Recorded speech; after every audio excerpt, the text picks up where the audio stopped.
Okay, we should be live? We'll see. I have no idea how any of this stuff works. But if someone could throw in the chat that you can see my lovely face, I'd appreciate that.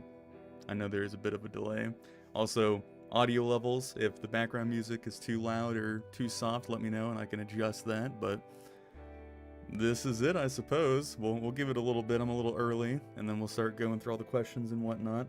And I think I've mentioned this a fair few times. Okay, I imagine that hello means people that can't actually see me. But, yeah, we're going to be answering... Yep, alright, we are live. That is interesting. But I'll be answering the Discord questions first, and then potentially answering any sort of questions that come up in the chat. Oh, jeez, there's so many of you. I'm so nervous. But, yeah, that'll be it. I'm going to give it a couple more minutes, let people trickle in, and then we'll start going through the Q&A. I imagine I'll be ranting a fair amount, but I'm pretty proficient at that at this point, so... Oh, and yeah, for any of you who, there's a couple people saying, when did he do a face reveal? If you're not aware, this is not my first YouTube channel, it's not my first YouTube rodeo. There's the tech channel that was pretty, successful previously, called Two Wheels Use Tech, where you can see my lovely face and my horrible, horrible beard. So if you want to look that up, you can. There's also a tabletop channel associated with the brand, so you can also look that up if you're interested in my D&D shenanigans. So, wow, fantastic. Everyone seems to be incredibly supportive as always, which is so great, and probably also nerve-wracking. What's up, Goaty? God, we got a lot of the OGs in here, a lot of the people that I've seen. So, yeah.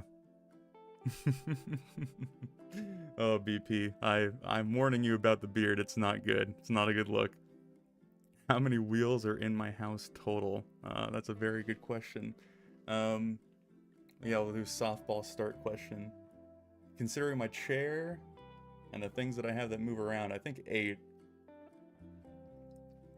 Which I think is a reasonable amount of wheels. Hey, what's up, Greg? Oh, alright, it is 12. I'll give it 5 more minutes maybe, and then we'll go ahead and start going through questions. And then I'll answer any chat questions at the end. I have a man on the inside trying to collect them as we go, because I'm probably not going to be too great about checking chat. So, yeah. Oh, there's so many of you. All of you that are members, by the way, absolutely crazy. I don't understand why you are, but you are, which is phenomenal, but completely unnecessary, so... Very scraggly is the information that, yeah, that's an apt description of that beard. Well, how is the background music pleasant? Should it be raised, lowered, turned off? I am open to suggestions, because I feel like filling the silence from my lovely voice is somewhat necessary. It is the collection that I use for my videos, so a lot of the tracks should probably sound pretty familiar, so.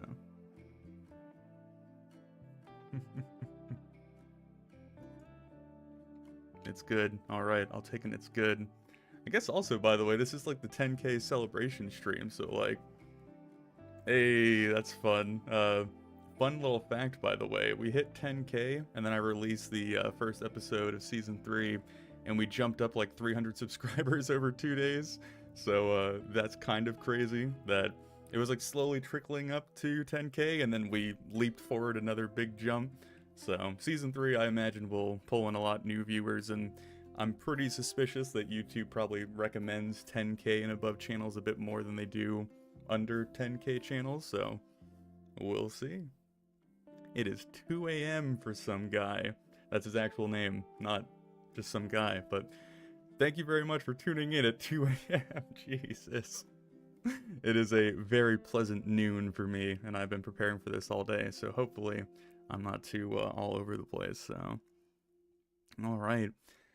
Well, I think it is about time that I will start throwing some stuff, some questions down, start answering them all for you.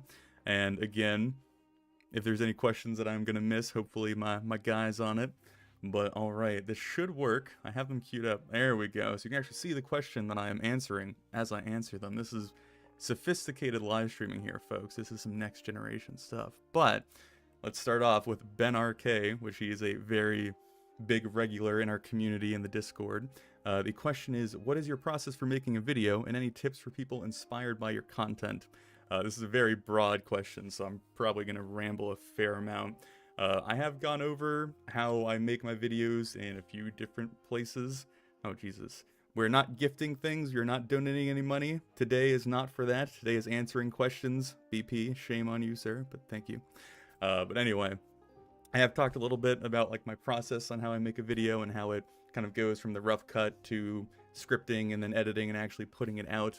The stages that it more or less goes through is I record the footage, and as I'm recording the footage, I try to stay in the mindset of the character and try and understand that it's eventually going to end up being a video. So there's a few things I have to do while recording, like remembering to get certain shots, or maybe going back to get certain shots. You know, it's hard to explain really without like a physical representation. I have thought about making a dedicated video on this topic, but that's something that's pretty important, and it was kind of touched upon in the multiplayer video, and why that doesn't work is there's so many things I would have to like be wary of and go back and recheck just during like shooting the footage that it would be a disaster. So that's the real first step, is getting footage that's usable. That's why a lot of the early episodes in season 1 with Jamie's a little rough, is I hadn't really gotten the, I guess, like natural flow down on when I needed to like slow down or take a shot or like focus on something for an extended period of time. I feel like I've gotten a lot better at that, especially going into season 3. But past that, I take the footage that I have and I do what I call a rough cut, which is just applying the, I guess, the music or the tracks or the scores to the video. And I try to figure out like what mood I'm going for each scene, making sure that the cuts line up with the different beats in the track itself, trying to get a handle on how long the episode's going to be overall. And usually when I'm done with that, that's when I go through and I script the video, which is more or less me just like adding explanations where necessary and trying to rely mostly on the visual aspect of it. But of course, a lot of the like emotions and whatnot that are brought out in the story itself have to be kind of explained, because Zomboid doesn't have the greatest ability to indicate such things. And then after all that's done, there is the recording, the narration, and the journal entries of whatever character we're following. And then I slap that all together, do a bunch of audio balancing and adjustments here and there, and then the final product. So I would say that probably like 60-70% of the video is like put into the rough cut, and then the actual like scripting and dialogue and like end cleaning and editing is really just to like make it presentable. I have in the past wanted to release whole episodes that have no narration over them, because I think that would be an interesting little exploration to do, because I do think a lot of them stand on their own that way. But I've been told by other people they might get bored by such things, so that might be a plan that lingers for quite a while. But hopefully that answers the first part of that question. As far as tips, I have also considered making some sort of video on like how I get my footage as clean as I do. Like one of the things that I do that people ask about fairly often is how I like get rid of all the UI. And there is a hotkey in Project Zomboid where you can like turn the UI off. But what I have done is I've made the UI as small as possible. I've purchased a 4K monitor, and then also made the UI as small as possible. So that way I can just zoom the footage in about 80% and then still upload it at 1440p without any of the UI actually present. It makes it a lot easier to play and record at the same time. So that's an easy way of how I make my footage a bit cleaner than just having the like standard Project Zomboid UI on all the time. So there's a bunch of little tips like that, and perhaps there's a dedicated video in there for just all those little like grabby tiny suggestions and whatnot. The biggest tip I'll give overall, and I think this sometimes goes without saying, is you really just have to want to do what you're doing. You got to be inspired. You got to actually like be excited about the video you're creating. There's a lot of YouTubers or people that want to do YouTube that I see try and start up, or you know, try to give it a go. and they get, you know, 5, 10 videos in, they try and copy other topics they've seen people do, they try and, you know, do whatever they think the algorithm is asking for, and they don't see a lot of success, and they get bummed out very quickly, and ultimately it leads to them just not liking it and getting burned out, because if you're not liking it, it's really difficult to put in the time that's necessary to make decent content. So that's usually my like broad tip. If you're not willing to be at that point, then it's kind of hard to even suggest you doing things further than that, because you don't have the foundation that you need. But yeah, all right, I guess that'll hopefully answer that question, and we'll move on, because I can rant about a lot of this stuff for way too long. But we'll see if the transition works. Hey, look at that. If you are curious where these questions are coming from, it's from the community Discord. There should be a link down below if you're interested in joining. There was a thread that was put up dedicated to hosting these questions and voting on them, so I'm going through the ones that were voted on most first, and then working my way down to the ones that were voted on least, and then perhaps cycling to the ones asked during the live stream. God, there are a lot of you in here. I'm not checking the chat as much as I should. I'll try and glance at it occasionally, but I am mainly here to talk, I suppose. But on to the next question from Rando. What has been the biggest challenge in the random runs? And congrats on the 10K. Well, thank you, Rando. The biggest challenge in all of the runs.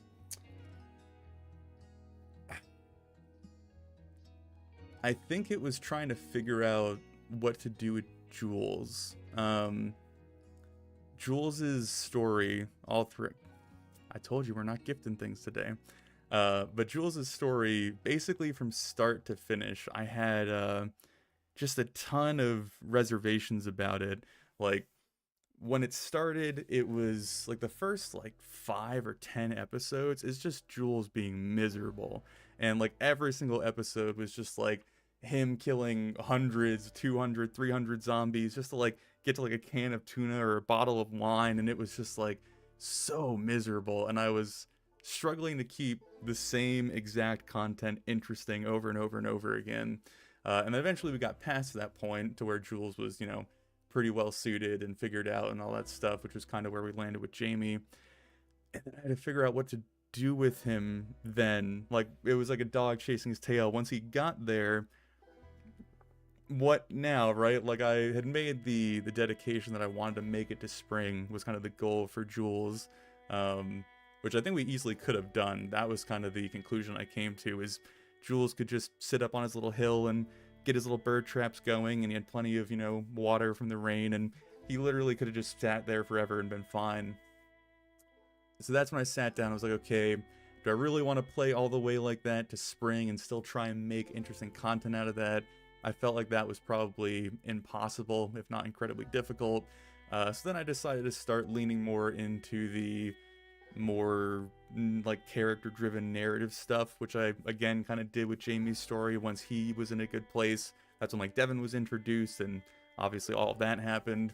With Jules, I knew the last thing that he hadn't handled was the Kevin situation. It was like really the only loose thread that was still kicking around. So once I figured out that I wanted to conclude that in some way, that was a big challenge, trying to figure out how exactly I wanted that to go or where it would go.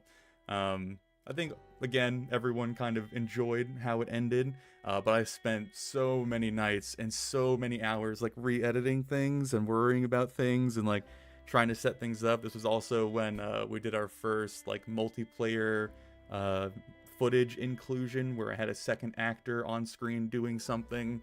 So a lot of work went into that to try and make sure that was believable and conveyed correctly.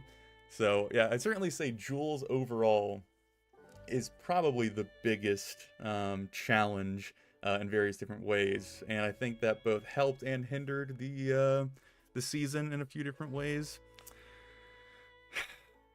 You guys, oh my, I'm trying to not look at all the little stupid pings that are showing up in the chat for gifting. You guys really, really don't have to. Like, I certainly appreciate the support, and I'm glad you guys all are very enthusiastic, but it is incredibly unnecessary to be gifting subs. But anyway, I shall try to continue.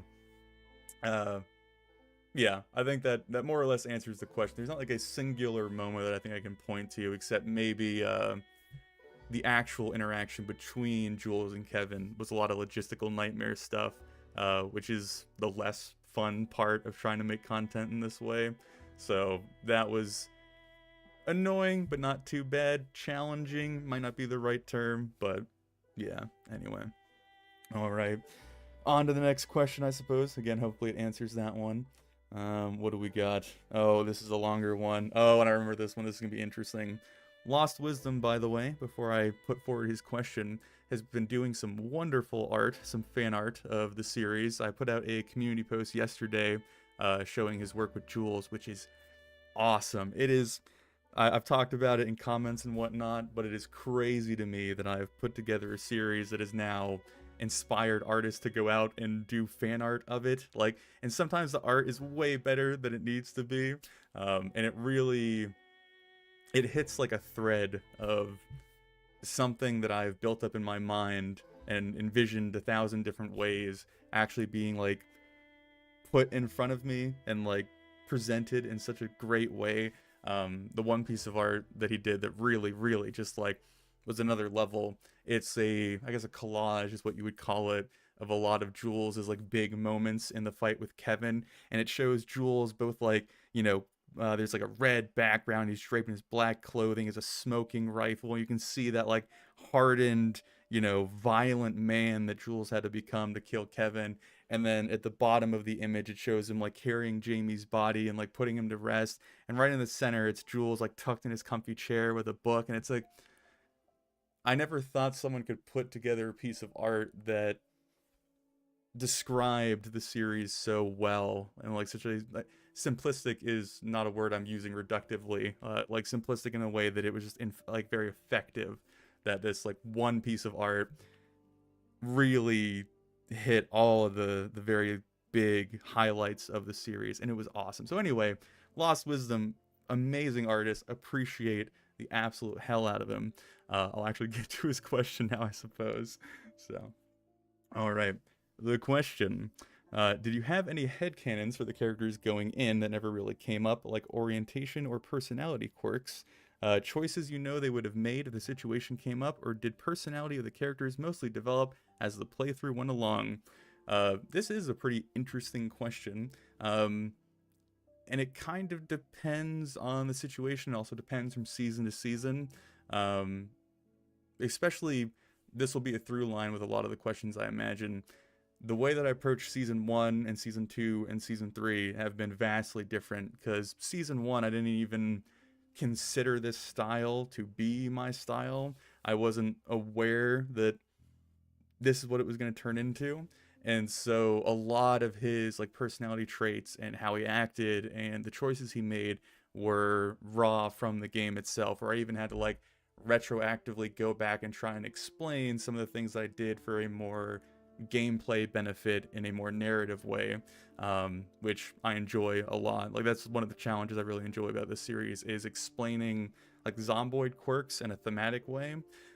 Season 2, obviously I knew that the style had kind of been developed and fleshed out a fair bit, but I was still struggling a lot more with the technical aspects of Zomboid's like weird setting options. Like, I think the world was too difficult, and that like I hadn't really gotten a good handle on keeping the content flowing, and like I think a lot of early Jules content was a little bit stagnant.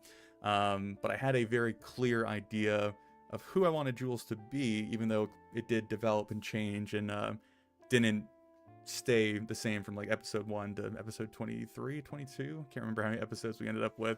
And then with season 3, I think I have a much stronger idea of who Grover is, compared to the previous 2 survivors. Again, that will probably change pretty significantly as we go about going through the episodes and different events happen. I think that's one of the big draws to making this content, and perhaps for you guys watching this content, is you don't know what's going to happen. You don't know what events are going to be brought up and what challenges they're going to face. There's tons that like Zomboid presents to me, and then I have to kind of figure out on the spot. There's also some that I have a little bit more control over, like a lot of the radio broadcasts and the secondary characters and whatnot. I get to control like what they say and how they show up and how some of those things play out. But I do try to the best of my ability to ground that in whatever is currently happening in the game. I'm really rambling here. I'm not actually getting around to the question. What I would broadly say is once I know the traits of the person, I try to have at least like a very surface level understanding of who they are.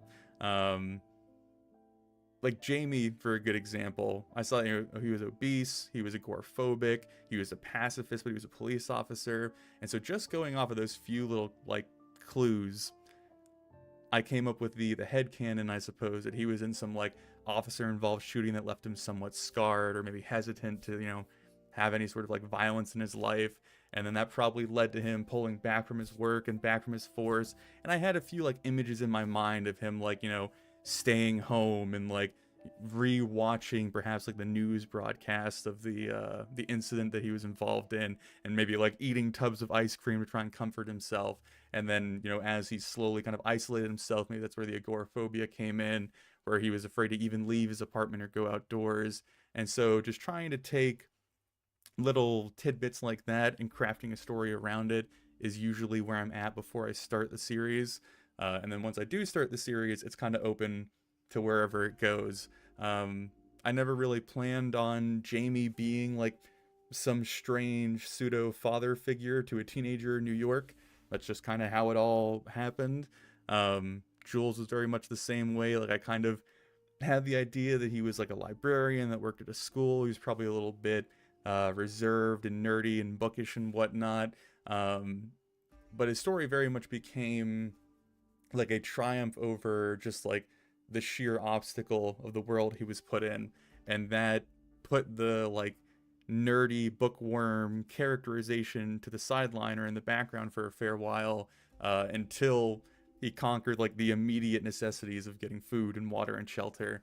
And I think that influenced kind of the hardened survivor through line that Jules' story holds, is what the game threw at me first. Didn't really allow me to, I guess, explore the characterization that I had. So while I do have characterization going in, it's always very malleable. It's always very dynamic. And I try and let the game dictate a lot of it, because I think that comes up with stories that I can't write myself. And that's the benefit of doing things like this, is the game kind of helps me write and enhances what I would do otherwise, because I think the alternative of, plotting everything out and trying to make everything very scripted, I don't know, makes it a lot less creative, maybe a lot less believable as well.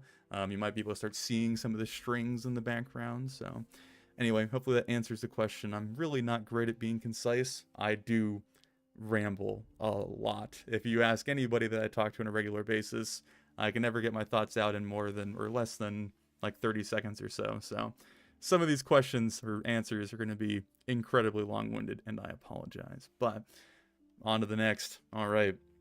We got Faye Unicorn.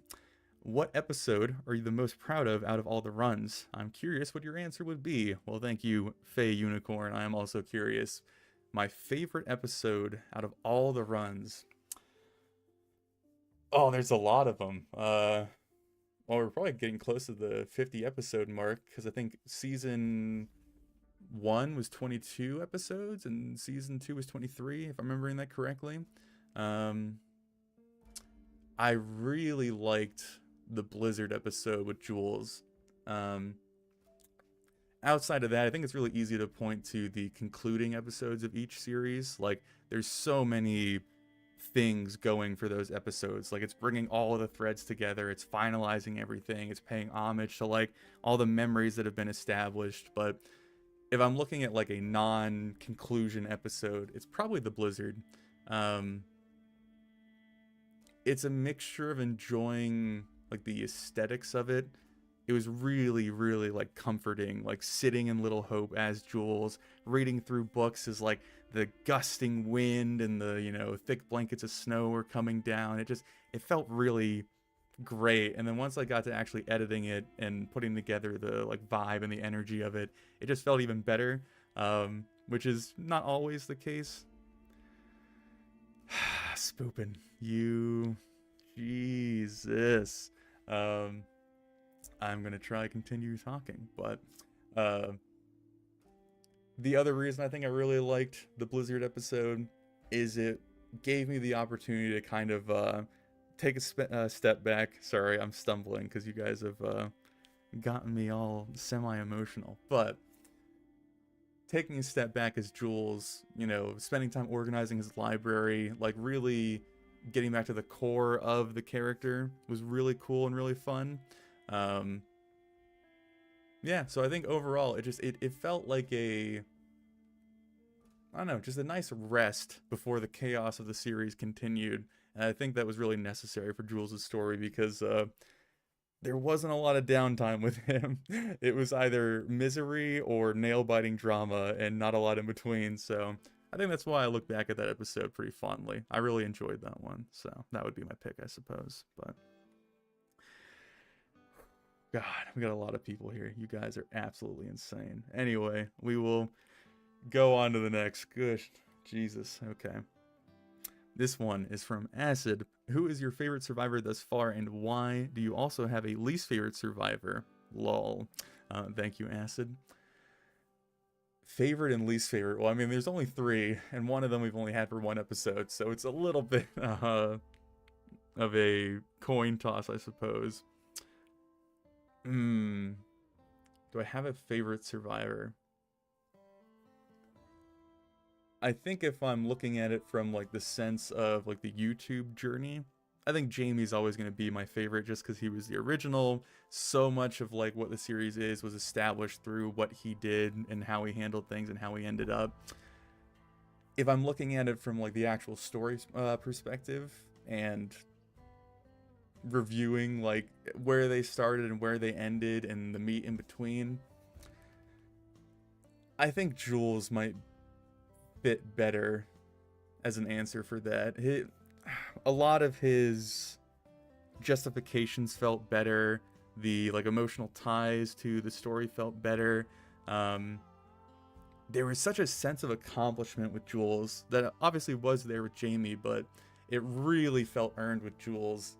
And so when it finally got to the point that like the series concluded and he fought with Kevin, it was time to like say goodbye and let go to him and like acknowledge that he had reached what he'd been fighting for so long. That's really strong. Like that, like even being the person that created that, just rewatching it from time to time, like that's what really stands out to me about Jules, is he was just like from the beginning such a strong character, even though obviously at the beginning he's like weak and crying and sniveling and depressed and like, you know, struggling super hard. The actual like characterization of him was a lot more clear and a lot more defined, and I think I resonate a lot more with that than I did with Jamie. Grover's going to be interesting. I think it's unfair to, you know, write Grover off because he's going to have a story to tell, I'm sure. We've just started with it, but least favorite? I don't know if I can say any of them are my least favorite. Just considering the amount of time I've spent with these imaginary people, it's hard to even think about that. If anything, I'd have to throw Grover under the bus, but I mean, I'm already loving who he is and probably what he's going to end up becoming, so I'm probably going to end up leaving them all as equals, more or less. So, alright, on to the next. I guess let me take a quick moment and like look at the chat. You guys are crazy. Oh, you guys are just, it's weird. It's really weird, like hitting 10K and having like a community and the support that you guys are like presenting. It's very strange. I'm not quite used to it yet. I talk to my sister quite a bit about this YouTube thing, and I tell her all the time that I suffer severely from like the imposter syndrome of it all. I'll like wake up or be like staring at comments or just be like going about my day, and I'll think like there's really like a large group of people that really enjoy what I'm doing, and that baffles me, and I immediately feel like I'm like deceiving you all in some way, that I've done something wrong to like gain all of this I don't know, support, I suppose. And it's very weird to try and, oh my Jesus Christ, Ben. Oh no.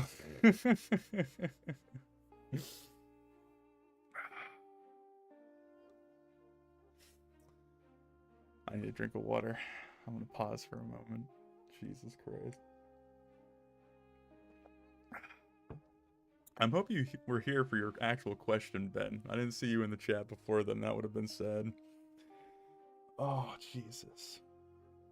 All right, let me try and answer this question because otherwise we're gonna be here all day. This is from the Navy Drifter. It's quite the long one, so forgive me for having to listen to my lovely voice. I'll skip the first part. How do you come up with the events that play out in the story for characters? Like, what's your idea that makes these story beats, i.e. Jules Wade's past, Jamie's reaction to Devon, or relation to Devon, and how you saw the story go, led to Jamie's rampage in West Point, Ultimate Fate, the storyline with the NNR, Kevin Conway's murders, and Jules' ambush and so-so.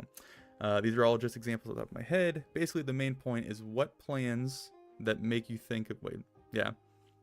Sorry, I can't read this. The font's so small. The main point is what plans that make you think of the storylines and goals that the characters do, what personalities you give them, and how it works for the overarching storyline. This is where I kind of ride the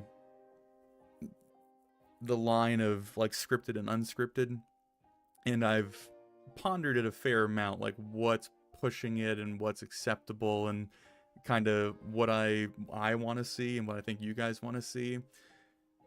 There's a lot of events that occur kind of naturally, or like the game kind of presents to me.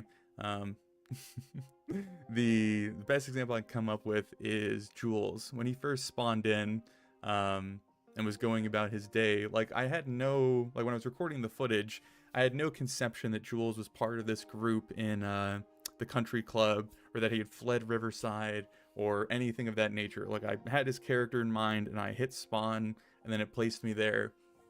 And originally, when like everything was quiet for the first like hour of footage, he's like crawling around the garages and trying to find some basic loot, and then he like walks down the road to try and siphon some gas because he had that Jeep. Like, oh, that Jeep would have been so nice. But then when he gets back to the actual like service area that he started in, that's when like this flood of zombies came in. And this is also a great example of when a like Zomboid mechanic kind of becomes a story beat, where it was the actual like migration mechanics in Zomboid that caused that large group to come descend down upon the maintenance area. And what I think happened is there's certain like hot spots or hot zones in Zomboid that it's supposed to direct the zombies to if they're empty. This is what like the urban focus setting is supposed to do. And so when the game loaded the cell and saw that nothing had been spawned at the service center, because that's where Jules spawned, it took a bunch of zombies from the country club and then just brought them down to the service center. And so it very much looked like this massive horde was coming from the country club and coming to the service center. And so after, you know, fleeing from that and crawling through the woods and getting out into the road and finding that little van, that's when I started trying to figure out how can I justify all the weirdness that just happened into a story element. And I also, I'm rambling again, but the other factor I had to take into account is that we were 2 or 3 months into the apocalypse, because this was after Jamie's story.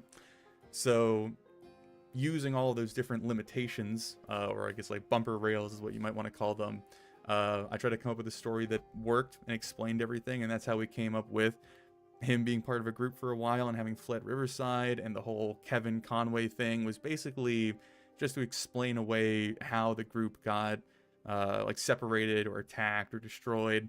And the whole Marcus thing was, again, to help explain how Jules, this guy with no survival experience, made it from Riverside to the country club. And so that's like where their inception started. And then everything that was tacked on later just kind of felt natural based on like the general characteristics of those background characters.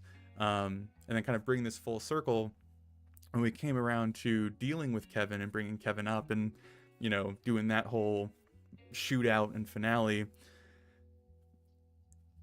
It was a mixture of, I knew I couldn't leave Kevin just out there. I couldn't leave him as a loose thread if I was going to conclude the series. And it also made sense with Jules had just contacted the new Nisita Refuge, and I think Ben actually caught this during one of the movie premieres what he does is he rebroadcasts a signal so that he can check in on it on his walkie-talkies. He's going around doing certain things. And when I realized that, that was when it kind of clicked in my mind, where I was like, oh, if he's rebroadcasting it, that probably means that anybody that's still around in Knox County would be able to hear the broadcast. And so I was like, yeah, Kevin would probably hear it and then respond to it. And Kevin being Kevin, you know, the characterization that we gave him, probably wouldn't have the most pure intentions. And so then I started going down that line of logic of like, he contacts them, Jules overhears, Jules has the whole conflict of like, should he intervene, should he not, you know, maybe Kevin has changed, maybe he hasn't. And then eventually, obviously, the event happens that Jules overhears, and then he decides that it's his kind of personal responsibility to go and deal with Kevin.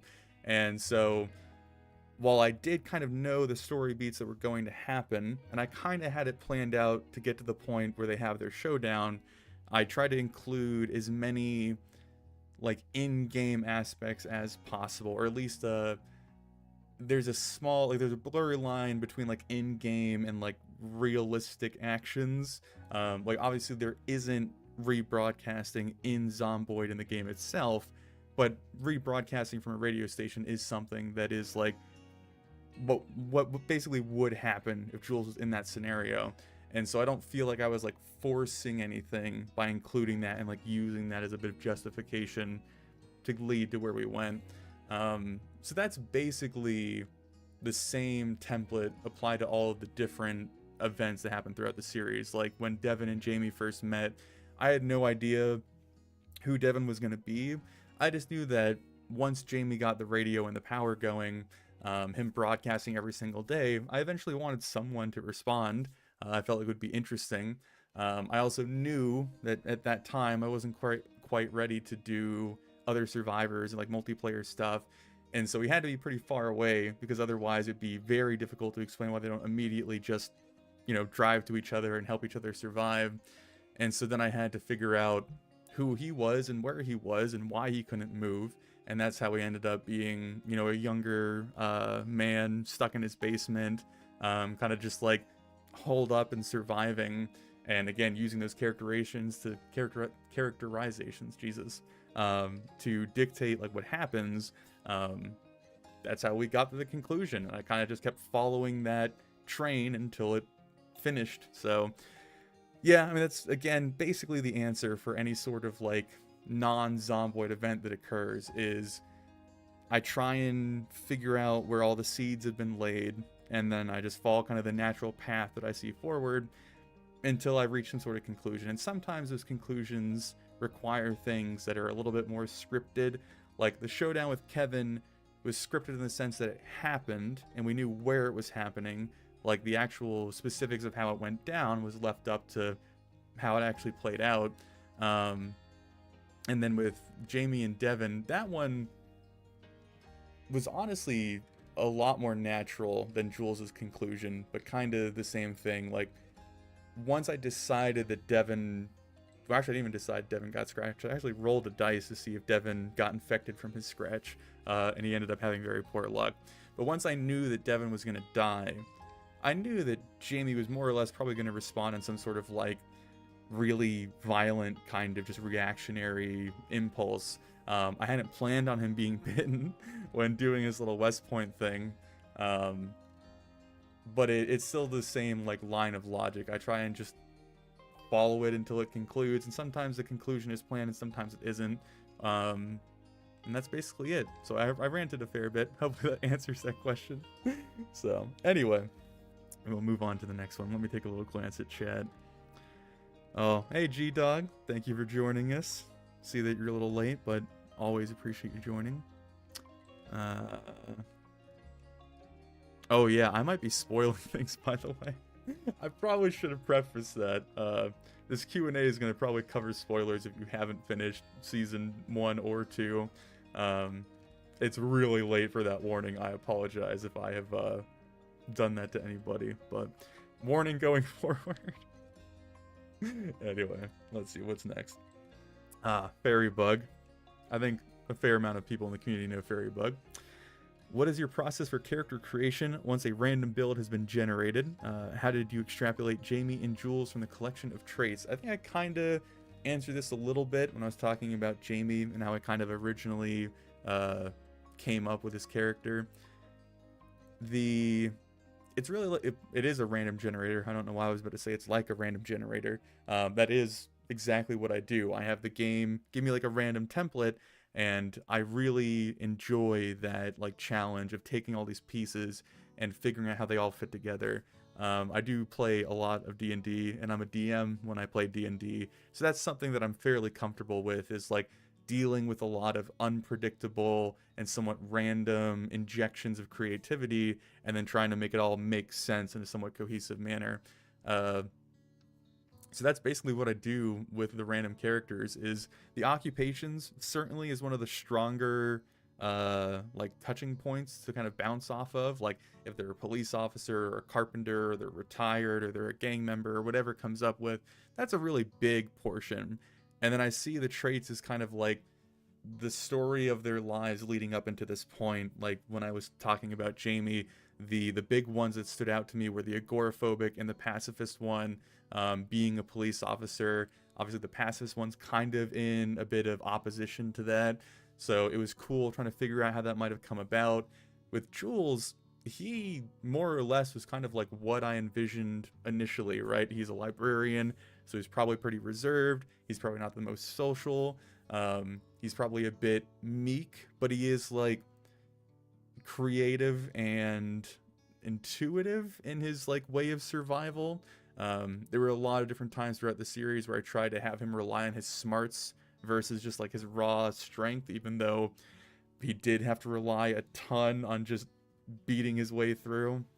But I think that was a part of the formula, more or less. But yeah, I mean, that's more or less it. I mean, I guess to bring it to a more recent endeavor with Grover, once I, well, okay, when I first rolled up retired, which is the occupation that Grover has, it doesn't say like retired biker or anything.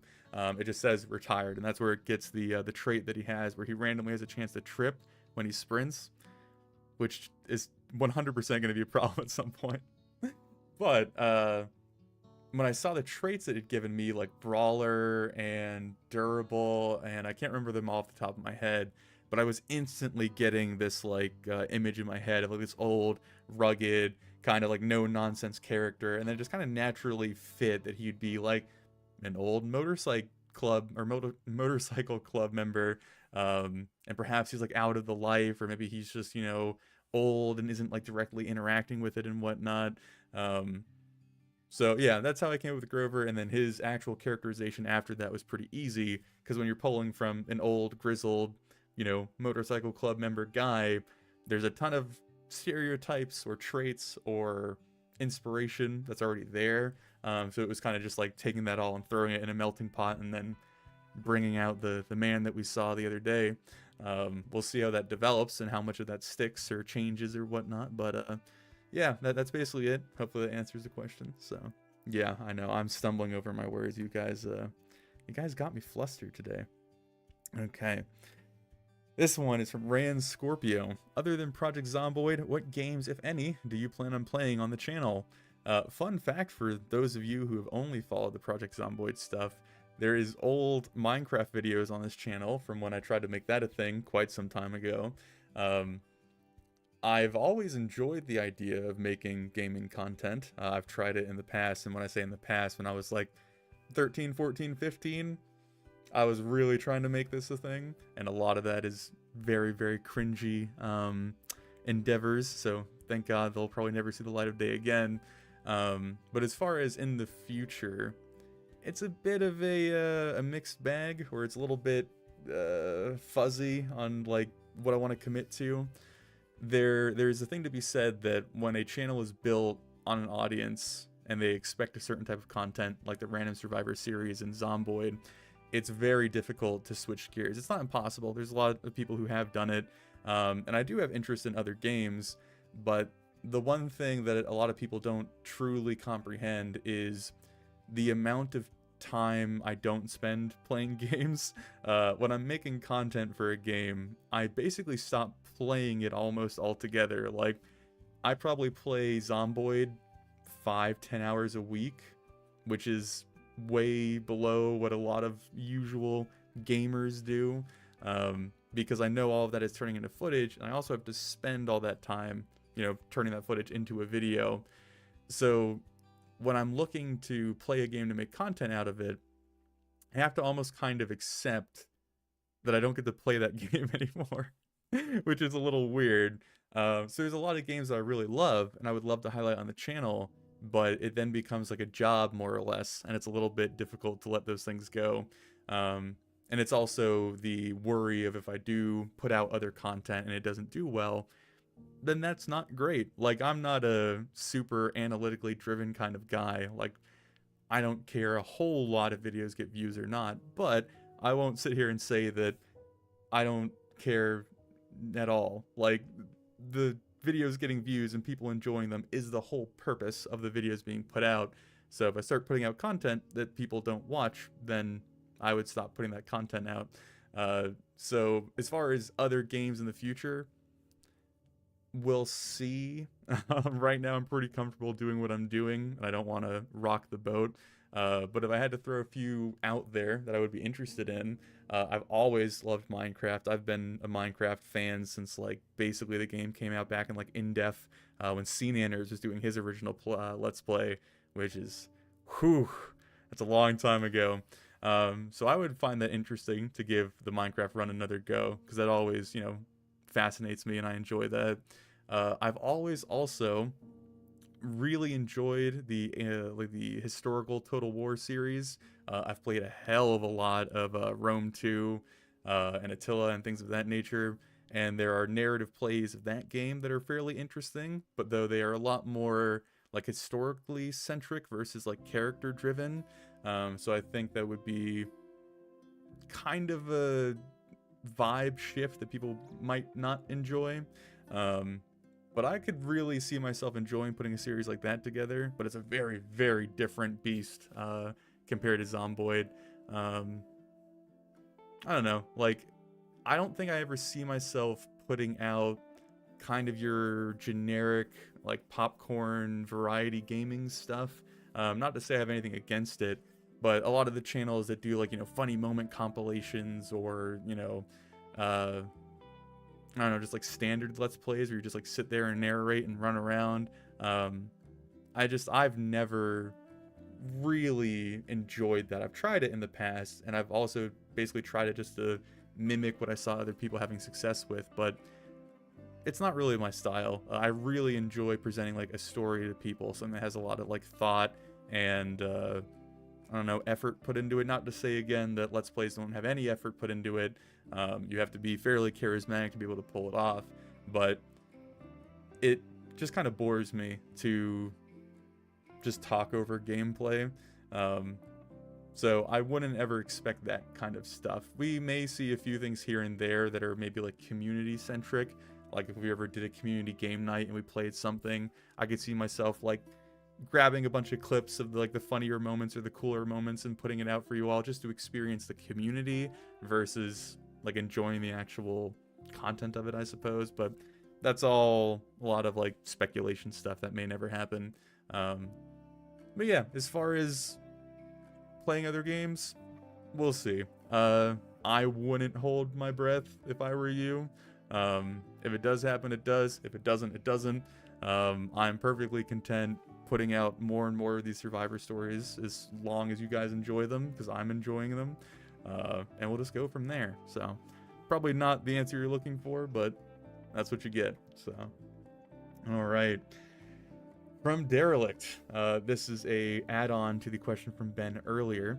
An addendum to this question: what is your process for determining if a piece of music is safe to use in a video? I've noticed a few non-PZ OST tracks in some vids, and would love to be able to set some of my own clips and recordings to music, but I'm always afraid of being claimed. This is a fear that I always have, and I have to do a fair amount of background work to make it all happen. There is a pretty robust audio library that YouTube now provides, where you can sort by it being copyrighted, or you can license it out, or what style of music it is.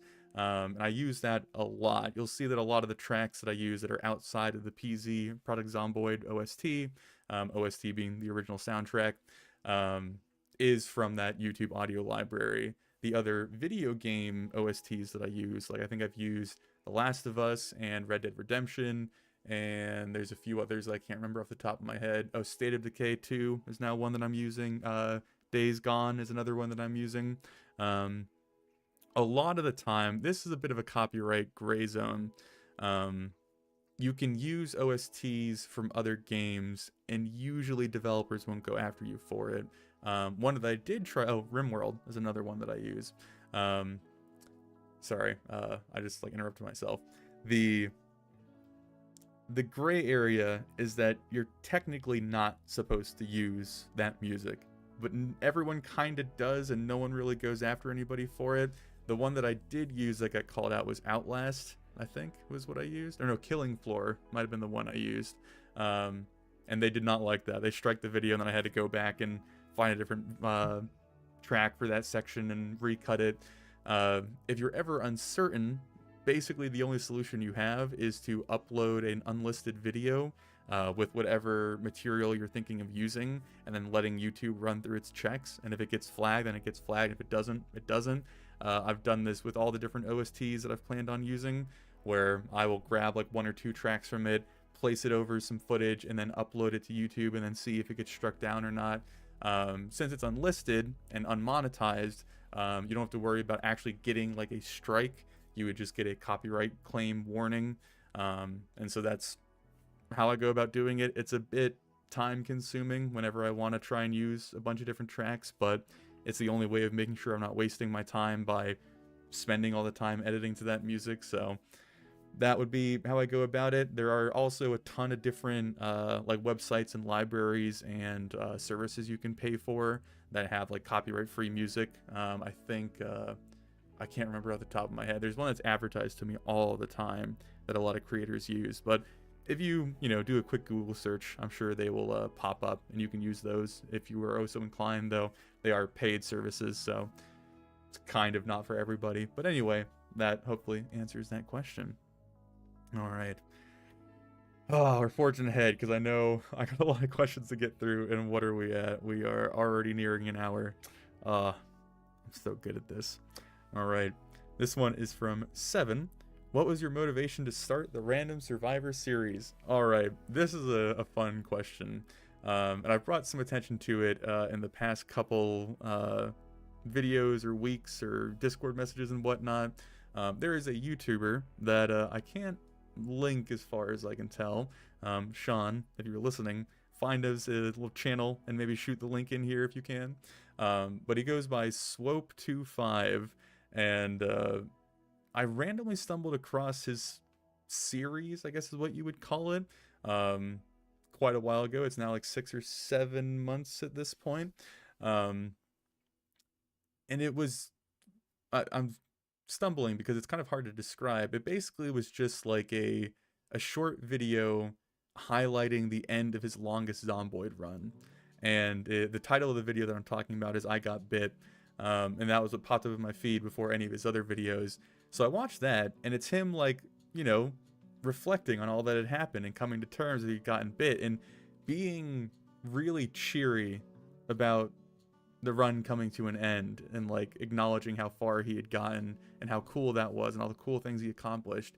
And the ending of that video is a 3 or 4 minute long montage of his character driving around to all the different places he had been and where he lived, and the different things he had set up or the things he had accomplished. And it was just music and driving around and just letting you reflect on this adventure he had gone on. And it really got me. It really hooked me and got me immersed. And you could definitely see a lot of that influence in the initial Jamie episodes and recordings and whatnot.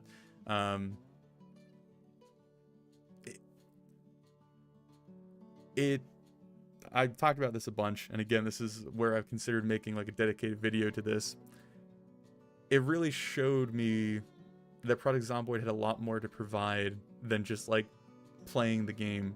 I played with a lot of my friends leading up to recording my first series, and while it was fun, it was very much just like a game. You know, you get on, you loot a bunch, you hang out, you shoot the shit, you know, you go and raid them all together and have little stories to tell about it, but you don't remember like who your character was or what their name was or what their story is. Is my chat frozen? Because it looks like it is frozen. I'll finish this answer and then I'll see if I have technical support issues. But yeah, it basically just revealed to me that there was a lot more depth that I was missing out on, and so then I wanted to kind of give it a go. So I recorded Jamie's footage for first few episodes. Okay, it's not frozen. Thank you, Sean. Anyway, so then it inspired me to start my own series, and I did. And then I learned a lot of missteps along the way until we started actually getting the episodes that we know and love at this point. But that's where it originally all started. Sean is struggling, but I appreciate it.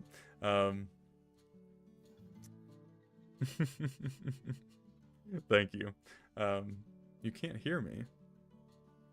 Oh, he can. Anyway, sorry, I'm being trolled by my chat. But to conclude this rambling answer, yes, Swope25 was where I started.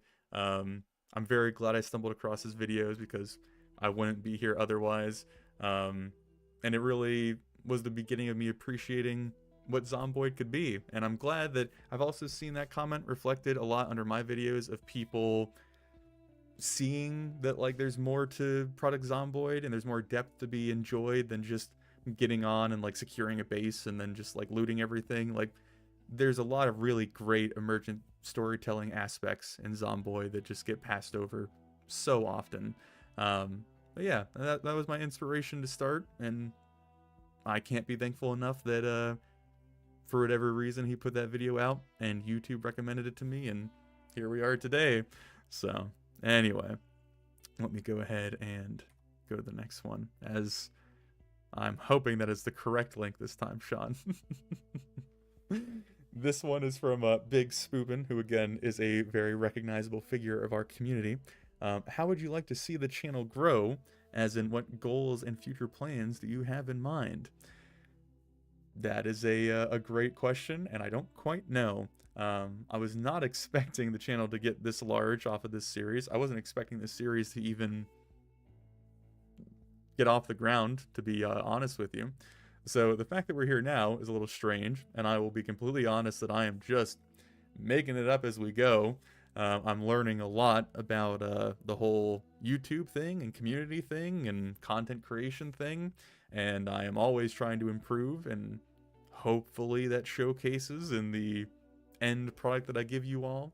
As far as plans for the future, I don't really have a lot. I'm enjoying what I'm doing right now. I'm not really worried about changing it all that much. If it grows, I certainly could see a lot of different things occurring. This is one of those things that I like kind of reflect on a lot throughout my day. Is the channel hasn't shown any sort of stagnation since it picked up speed. So we've just been continually growing, which is a little terrifying.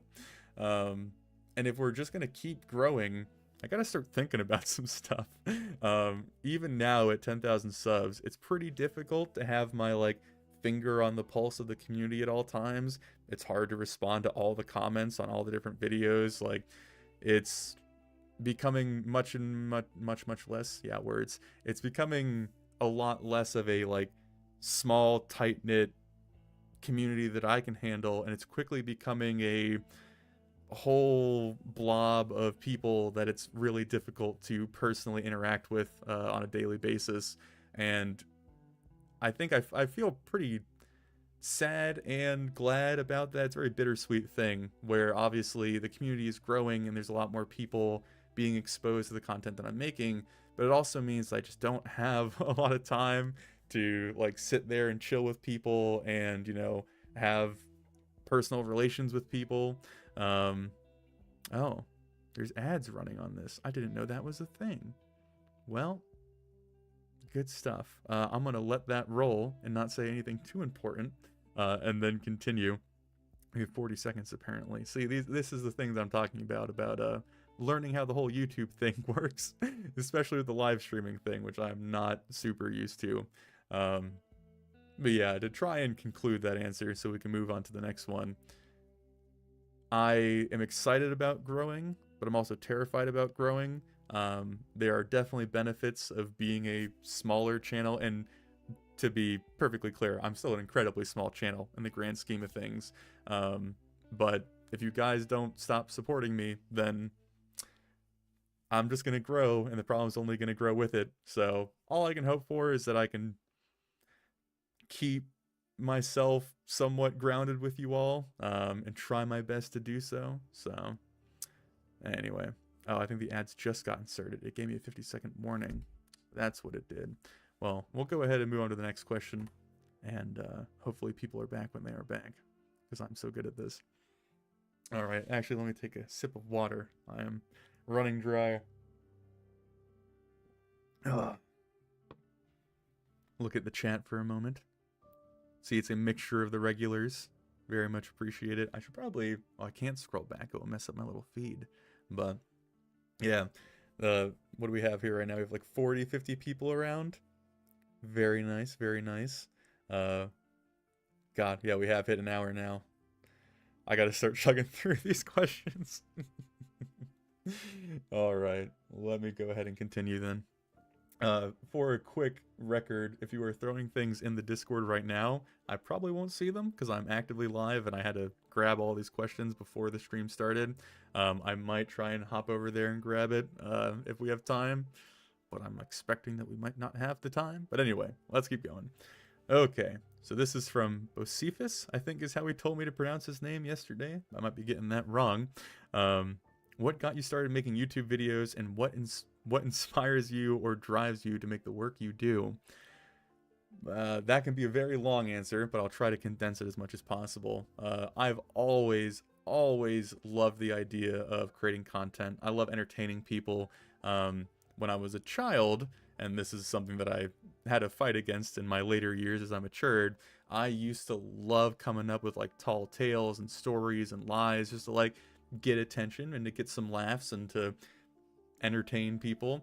It's always something that I've really enjoyed doing, even though early on I was not applying that passion all that well. But when I became a younger teenager, you know, we're talking anywhere between like 12 to 13 or 14, that was when the Call of Duty commentary era was huge. And so I had my hand at that, and that was awful. I've also tried to, you know, Minecraft stuff and Skyrim stuff, and the main drive behind all of it, though, was I really enjoy knowing that I have made someone's day better by entertaining them. To be quite honest, I don't think there is a better feeling that I've experienced than that. Like, when you have the ability to captivate people and really make them feel something or forget some sort of trouble that they're enduring, that's awesome. It's so awesome to be able to do that. And I'm by far not the best at it, but I've found that I'm at least proficient enough at it to be able to do these things. And so that's always what kind of brought me back to doing this style of stuff.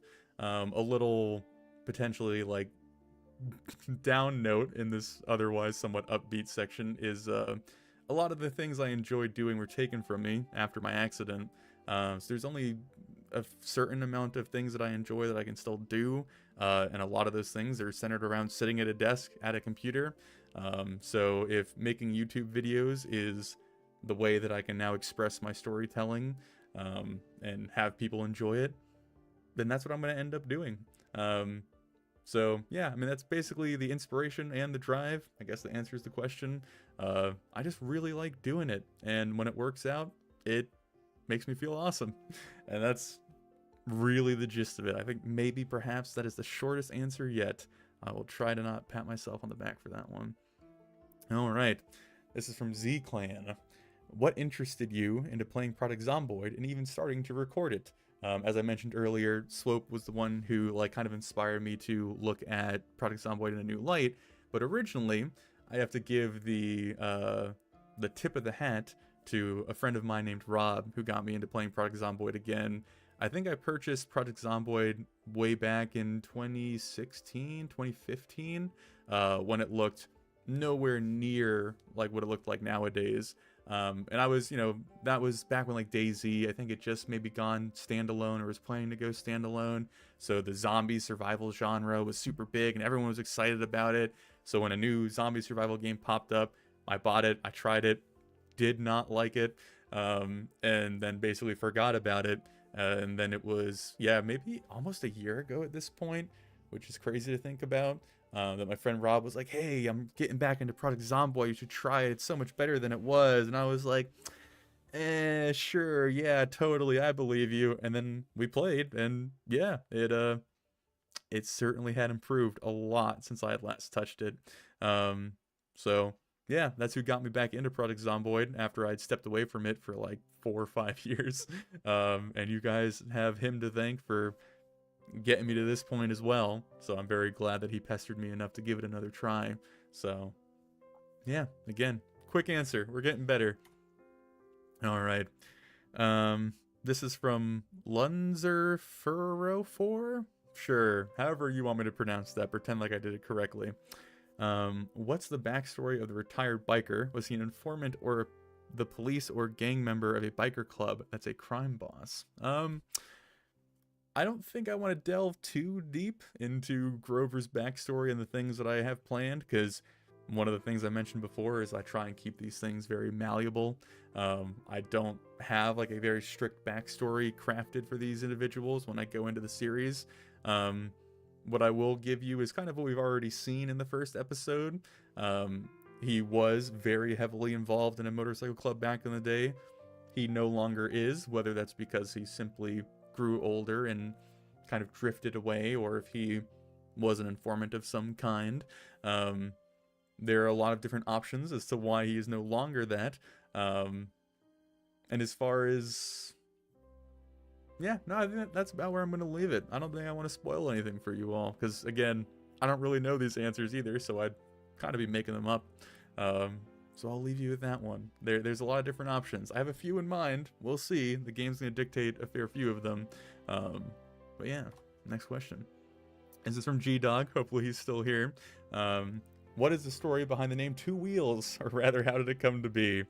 The best way to describe this without, again, going into a very long rant, back when I was starting the Two Wheels Used Tech channel, I knew I wanted to start the tech channel because at the time I was running a computer flipping business where I would buy old, defunct gaming computers, clean them up, take the parts out, swap, upgrade, all that stuff, and then resell them.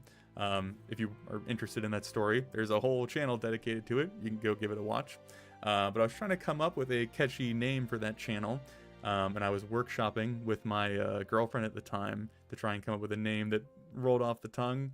And the issue that I ran into is I knew that I was going to be on camera, and I knew that the wheelchair thing was going to be a thing. So I felt like it would be more awkward not to mention the wheelchair aspect than to just play into it. And so then once we decided to play into it, we were bouncing around a bunch of different ideas for a name. I honestly can't remember half of them. But yeah, Two Wheels stuck initially because she would always harass the shit out of me for doing wheelies all the time whenever I was bored. Like when I'm checking out at a grocery store or waiting in line or something of the sort, I'm constantly doing wheelies, and she would lose her mind because she was convinced I was gonna crack the back of my head open, which I have not done yet. So yeah, Two Wheels was the initial concept, and then trying to figure out how to center that around tech. We did use tech, which was precisely what I was doing at the time, and that is how the name came to be. And then once I started doing the tabletop stuff with friends of mine, then we got Two Wheels Used Tabletop. And then once we switched to gaming,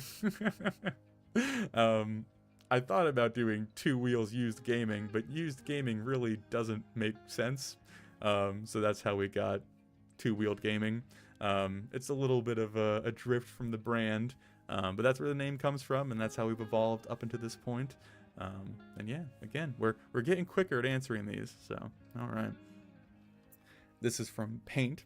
Was Jamie Nichols your first attempt at the Random Survivor Challenge, or did you have runs before that the character just kept dying before a story could be properly developed? Jamie Nichols was the first run, actually.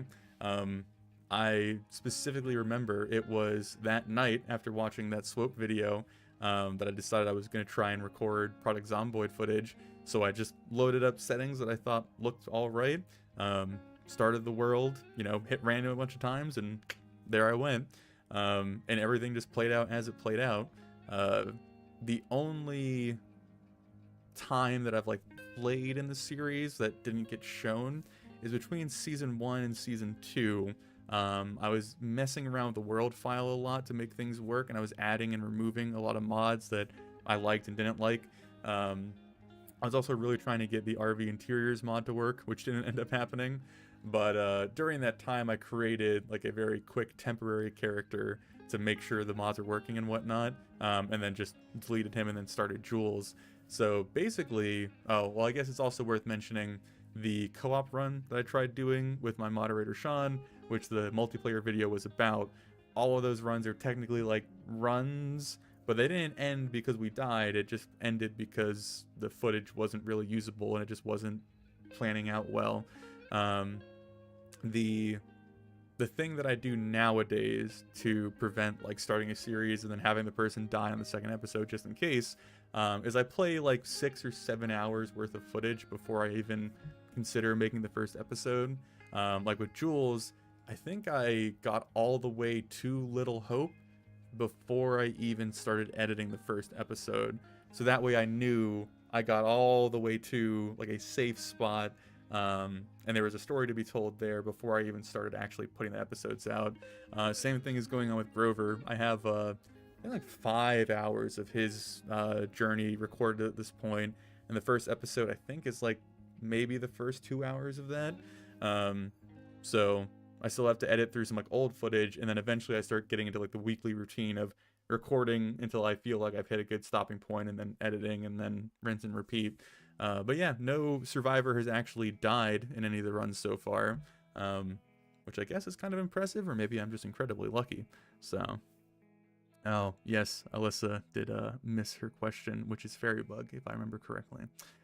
This will be left up as a video to rewatch at your leisure, which I don't know why you would, but you can. So once the stream is done, you can go back and catch that. But anyway, oh Sean, you're very big right now. This comes from Sean. He's one of my moderators, so very much appreciate him. He's here helping keeping the chat somewhat clean, I suppose. But anyway, who are your favorite YouTubers? It's a very interesting question. In regards to gaming YouTubers, because I imagine that's what a lot of people might want to hear, I am a huge fan of Tio. If you're not aware of who Tio is, he is a Swedish variety gaming YouTuber. He's fairly large. He's been around forever.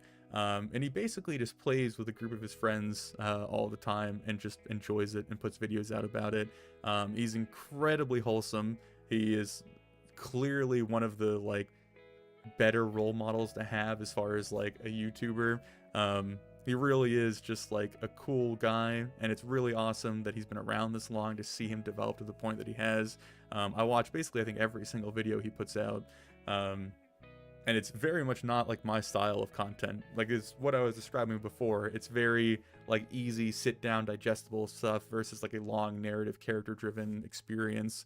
But sometimes that's awesome. Sometimes it's really cool just to find something you can, I don't know, laugh at for 10 or 15 minutes and then go about your day. So that is a YouTuber that I very much love and respect a tremendous amount.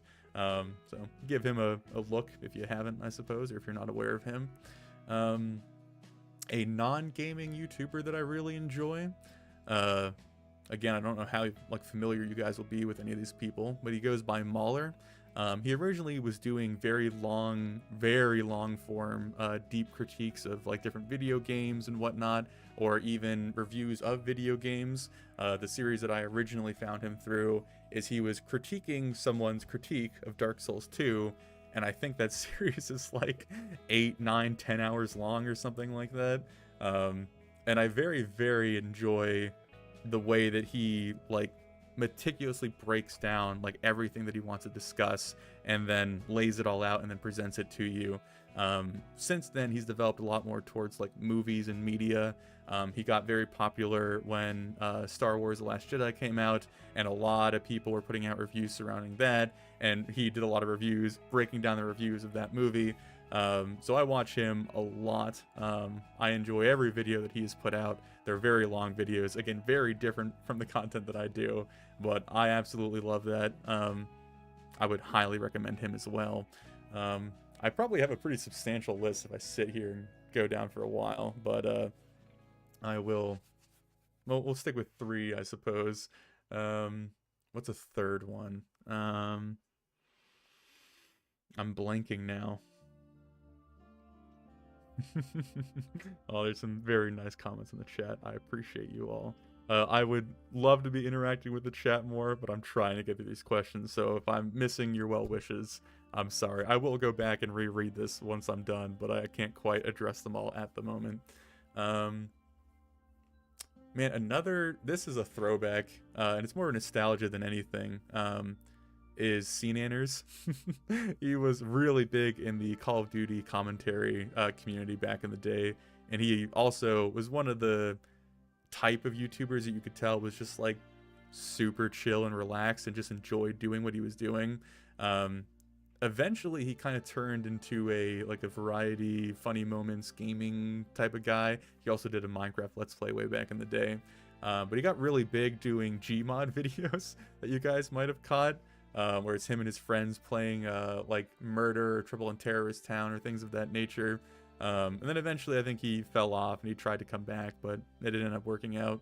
But I don't know. I always look back on like the videos that I watched of his pretty fondly, especially when I was growing up as a young teenager and I was full of angst. It was very nice to have a calmer voice of reason in the YouTube sphere, and this was back when YouTube was like exploding. Like it was going from being relatively like small to the monolith that it is now. So I certainly appreciate his little contribution. He's not active at this point, but yeah, he certainly is a part of my YouTube journey, I suppose. So anyway, I'll leave it at that. I'm sure I could go down a whole list, but those are the 3 that come to mind. So we'll go with it. Alrighty. Vladimir Peachin. Would you use other standalone maps for the Random Survivor series like Project Russia or Project Germany? Yeah. The only issue is I would then have to make you all suffer through a horrible, horrible accent, or somehow source a bunch of Russian or German-speaking individuals to do all the voice lines. I'm always open to taking the series in a new direction, whether that's a new map or, you know, resetting, or again, like with Grover, we're pretending to be in Memphis, Tennessee. Yeah, different settings are always welcome. It's more the logistical aspect of it that would always hold me back. Whether that is the logistics of in-game or the logistics of out-of-game, where I would worry about not being able like to depict somebody from that situation accurately enough. One of the things that I always have to figure out whenever I'm voicing a new character is if I'm able to do like the whole range of emotion that might be required. And I don't think that I can pull off a sobbing, desperate, depressed Russian man without making a fool of myself. So the answer is yes, as long as all the stars align. So we'll see. All right. This is from Sub McQueen, Mac Queen, however you want to say that. The only question on my mind, really, will there ever be a female survivor? Obviously, it'll be down to RNG at the end of the day, but wondering if that is a possibility. Actually, it's not really down to RNG. I have rolled past female survivors before because, especially in Season 1, I didn't have any like regularly reliable female voice actors to pull from. So I knew that I was going to have to rely on myself, and so I made sure it was going to be a male character that I could voice. I considered it for Season 2, though the community was still kind of just beginning to grow at that point, so I didn't want to rely on anybody and then have them like pull out or, you know, disappear or anything of that nature. So again, I went with going with a male character. Season 3 is where I was really beginning to think about it more seriously. Um, I ultimately, in the day, I went with going with a male character again, just because we're still in that stage of like kind of being small but growing. Probably with season 4, or maybe even during season 3, if there is a reoccurring female character, we might start leaning into that a bit more. Because I think that will be cool, because we haven't seen a female survivor yet, and there's a lot of cool stories to be told there. So yeah, that's basically it. There will probably be one in the future, maybe in the near future, but it all just comes down to the kind of headache of making everything work in the background with all the editing and whatnot. It might sound like I'm being a little bit nitpicky to some extent, but having to rely on someone else to get your videos out is really obnoxious with the small amount of voice acting that I've used from the community. I'm not calling anyone out by any means. And again, there's the understanding that they have lives of their own and they have jobs and families and things to take care of.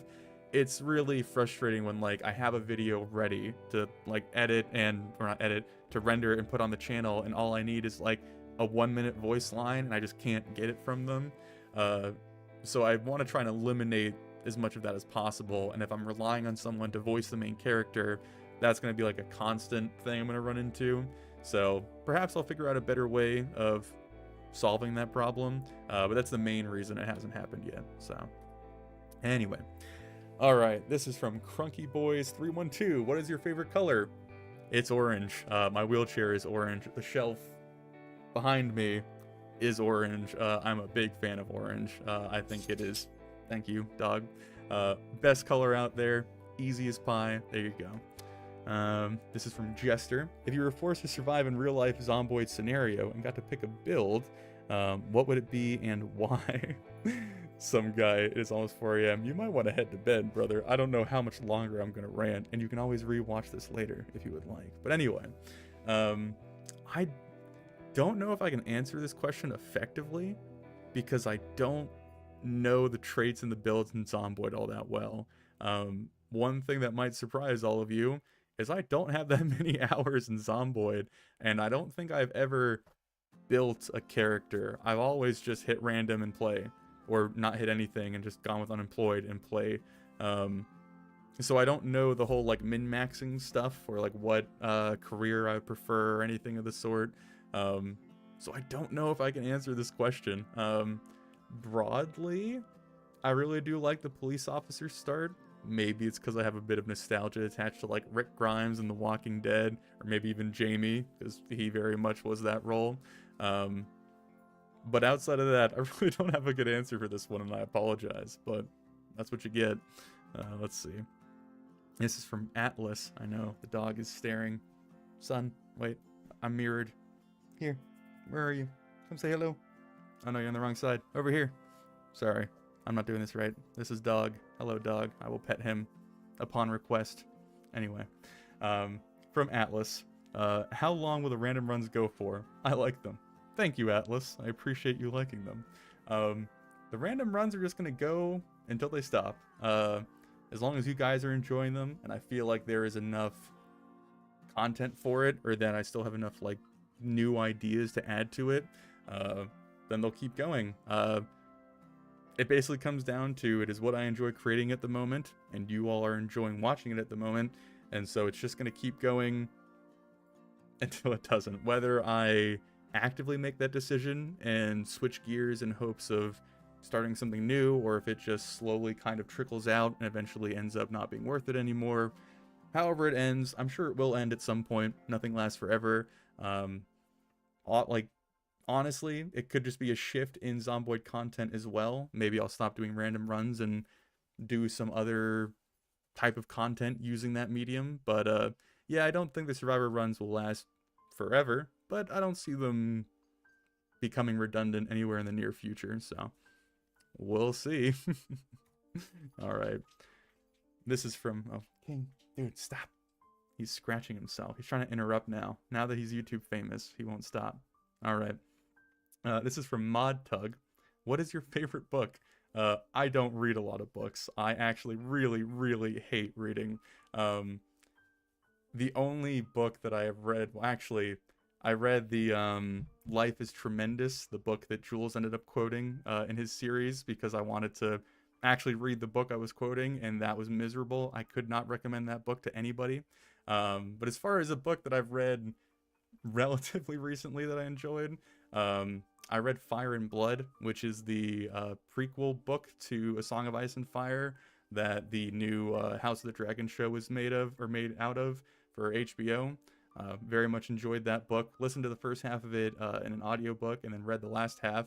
It is the coolest thing about it, and this is me nerding out, is it is written in the perspective of a historian in universe. So there's a lot of unreliable narrator stuff to deal with, where the person writing the book, again pretending to be a person in the actual setting, will say things like, these accounts are hazy, or the exact details are unknown, or, you know, anything in that nature. And I really, really like that, because it's a tool that the writer can use to kind of cheat himself out of having to commit to anything, but two, it lets your imagination kind of run wild, and it really helps your immersion in convincing yourself that you're reading a history book about a place that doesn't exist. So I really like that book, and I would highly recommend it. So yeah. All right, continuing. This is from Kafkaesque. Now my actual question: what is your favorite food? I did clip out a joke question that he put in the front, but I think it would have to be pizza. It's really standard. It's really boring, and I'm so sorry. I'm a really, really bland dude. I mean, just look at me. Yeah, I'm a big pizza fan. I would eat it every day if I could, and that's just what you're gonna get.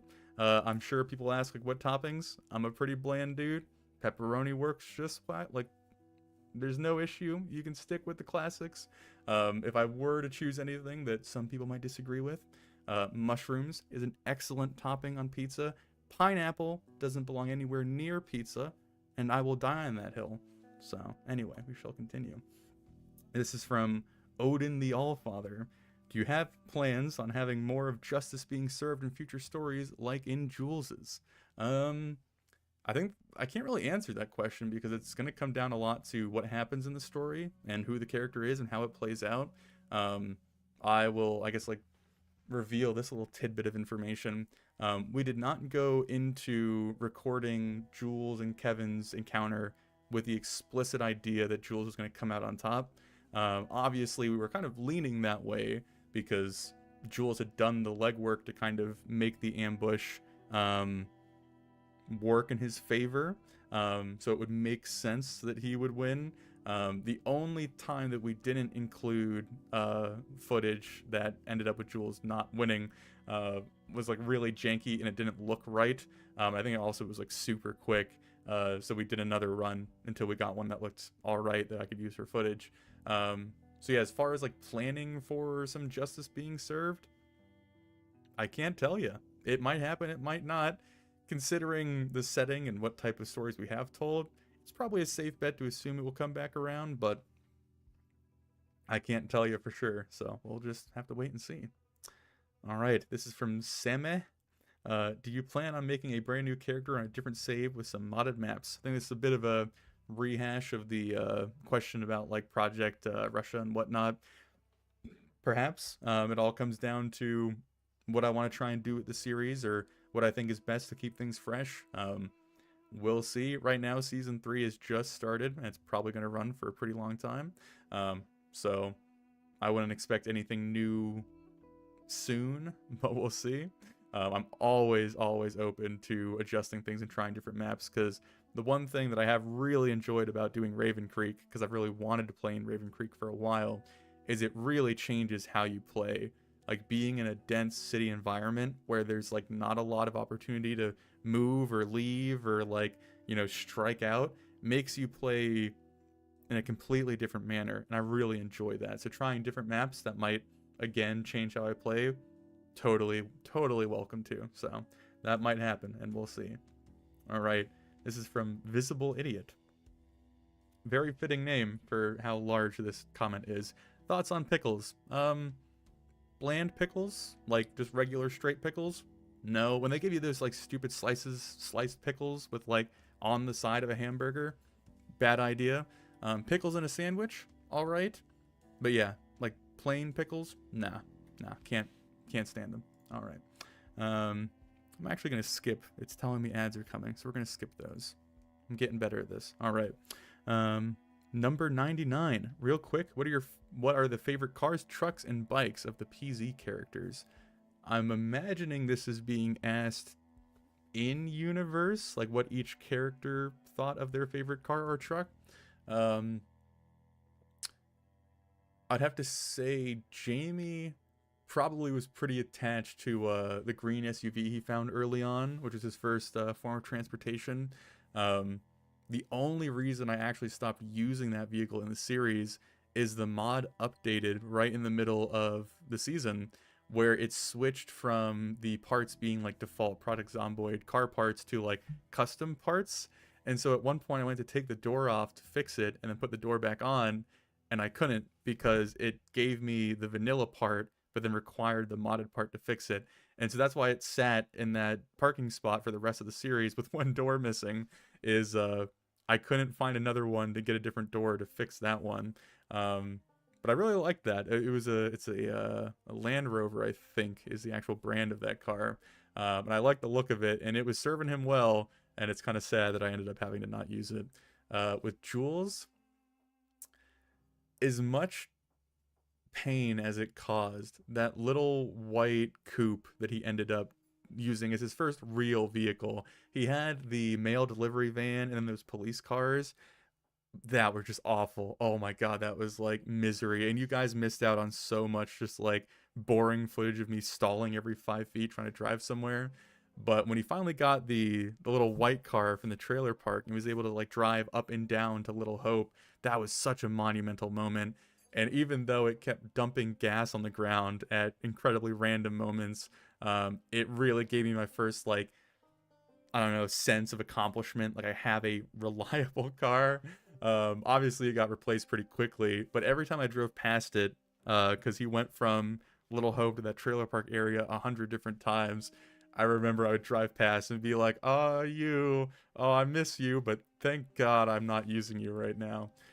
So I imagine he would look back on that car pretty fondly. And I think Grover's easy. He's missing his bike that doesn't exist. Obviously, when I spawned in, I was interested to see if any motorcycles would spawn relatively nearby, and then I could connect that to the character. But upon finding that empty parking garage that I assume would have been the parking garage for his building, and it was empty, I was like, it's probably easy to assume that that's where he would have stored his bike, and now it's gone. So I'm assuming somewhere in the series he will find a bike and it will end up being his bike or a replacement, and I imagine that will be his favorite, so we'll see. I'm beginning to lose my voice, but all right. This is from Munchie, or Munche. Who are some people that inspire you? Family, celebrity, influencers, etc. I've mentioned a few different people at this point. Again, Swope and the other YouTubers that I've mentioned that I really respect. As far as like family and whatnot, and celebrities not so much. I feel like it would be what's the word I'm looking for? A disservice if I didn't mention that my dad was like a super big advocate for like all of the creativity stuff that I did. Like again, back in the day when I was trying to get into the Call of Duty commentary scene, there, I'm reminiscing a fair bit, and this is super nostalgic for me. But we used to record, when you're recording an Xbox, you'd have to have some sort of device that you'd plug the analog inputs into to pass through to collect the footage. And the ones that everyone used back in the day, I think they were called like Hodgepodge HDR or something like that. And I couldn't afford to buy one, so I bought this like knockoff brand. I think it was like a Dazzle or something like that. And it didn't have the HD version of the Xbox cables to plug into the pass-through. So I remember he split the wiring with another like spare video cable that he had, and like electrical tape duct tape taped it in so that it would work with the device that I bought. And it was just one of those moments of like him being a little bit eccentric, but also like really going above and beyond and trying to like helped me figure out all the different things I wanted to do. And whenever I've tried to do something like this, he's been incredibly supportive of it. So I would definitely attribute a lot of inspiration, I suppose, to him, and at least not inspiration, support, um, because I don't think I don't know, I would have been to this spot if not for him. So there you go, I suppose. And well, I mean, there's a few people in my family that very strongly support me. My sister, who I imagine is currently in the chat right now, is incredibly supportive of what I do, and I certainly appreciate that. And my uncle Greg, who's also probably in the chat, is very supportive of what I do, and I appreciate both of them very much. But anyway, on to the next. This is from Tappy. Do you plan on starting any other series, or are you gonna just make random Survivor videos until the end of time? But yeah, it's gonna be the same answer I gave earlier. We'll see. As long as it works and people want to see it, it will continue. If it doesn't, it doesn't. If we change, it changes. And you guys just have to deal with it. Oh, we've looped all the way back around. All right. So it's time for me to turn this off. And hopefully, yes, my good friend has been collecting questions from the chat for me. So I'm going to hop over to those real quick and then answer those, because we are hour 30. All right, we're not going too bad. This is from Plat Pie Pope. I think is how you say that. What's your real world zombie apocalypse survival plan? Not good at this point. For those of you who are not aware, I'm in a wheelchair. I'm paralyzed from the chest down, and I require a lot of medical equipment and attention. So my real life zombie apocalypse plan is to accept that I'm going to die and not be a burden on others. That's basically it, because there's no way I am surviving the apocalypse when a crack in a sidewalk can take me down. So that would be a pretty quick answer there. This is from ModTug13. What is your favorite weapon type in Project Zomboid? Ooh. I think I am obligated to say crowbar. Or I guess long blunt might be the one that I say. Because every single character has now used it. Jules used it way too much. And I'm incredibly familiar with it. I do really like axes in the game. The sound that they make when you actually like kill a zombie with it is just incredible. But I always run into the dichotomy of like wanting to keep the axes to cut trees down. So I end up having like 300 axes that I'm like, oh, I need all of these because I'm going to chop down 300 axe worth of trees. But I never actually use them as weapons, even though I really would like to. So yeah. This is from Matthew Sampson.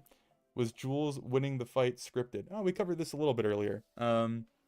It wasn't set in stone. I think I mentioned that it was very leaned heavily towards Jules winning because that's how he kind of set it up in universe. The main things that he had going for him is he had blocked the like pathway for Kevin to escape and got the first shot off when he was coming over the bridge.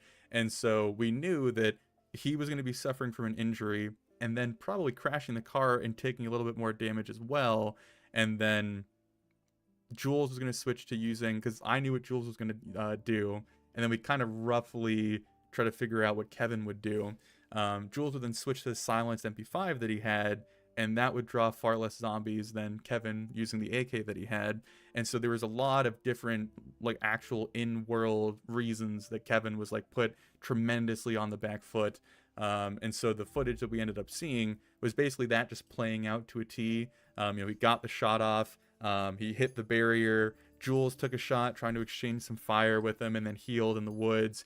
And then upon him retreating back towards the restaurant is when the horde started coming in from behind Kevin, and then it all just kind of, thank you, then it all accumulated when Kevin was basically injured to the point where he couldn't fight. I think all of his mags were unloaded, and he's hobbling over the bridge, and Jules is also hobbling, and he's hobbling after him. And so yeah, it all just kind of played out pretty well, and I'm very happy how it played out. And but I was totally open to Jules just getting decked, because I knew that you guys would probably respond to that pretty poorly, being a relative term. But I think it would have been a fun way to end the series. But anyway, this is from Uncle Baza. What changes in Zomboid would you like to see, like events, wildfires, and PvP, and etc., to expand your channel? I think the easy answer is I really wish that multiplayer would get a little bit more polishing, but I'm not expecting that to come anytime soon. I know Build 42, which is coming somewhere in the near future, which with Project Zomboid means probably in like 4 or 5 years we'll actually see an update.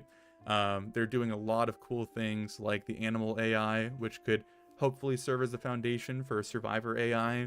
They're adding a lot of crafting changes and UI changes to help the modding scene improve. They're optimizing the game, which is severely needed, especially playing in Raven Creek. I've learned just how unoptimized the game can be at times.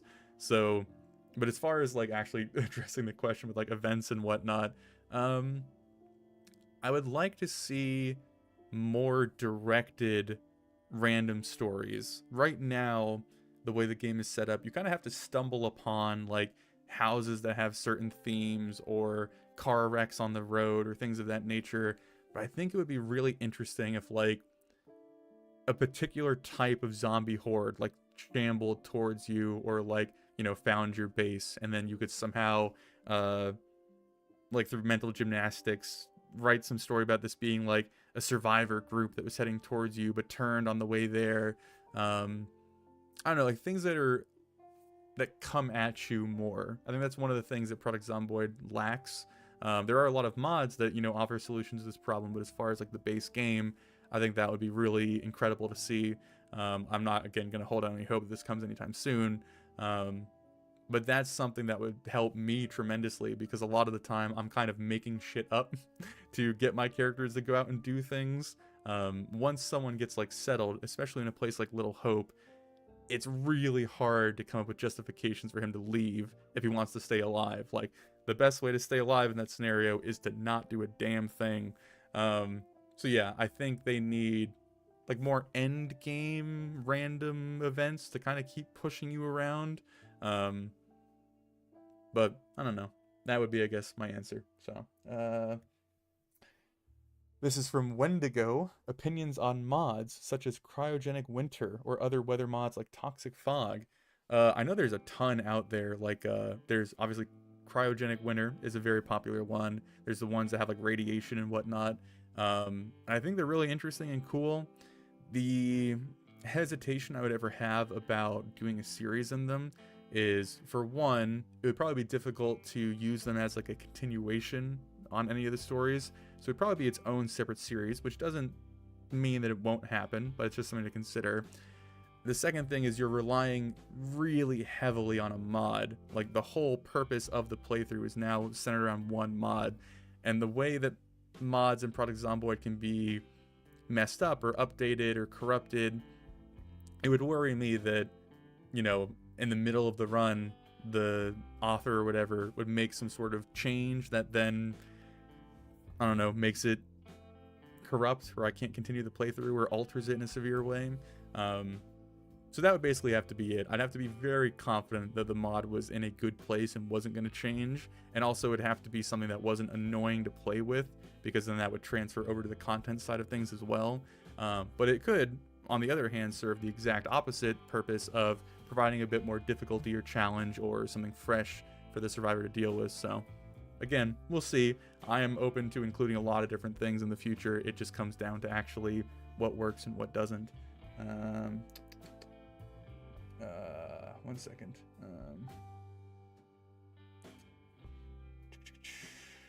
Sorry. This is from Rock Skunk. Is there going to be a story on Kevin? Probably not. I considered doing that for the 3rd season, but ultimately kind of ruled against it because I would have to script it so heavily to make sure he ended up where he did and he didn't interact with other things that were going on. Like, one thing to consider is Jamie's story is still relatively fresh when Kevin ends up leaving the country club.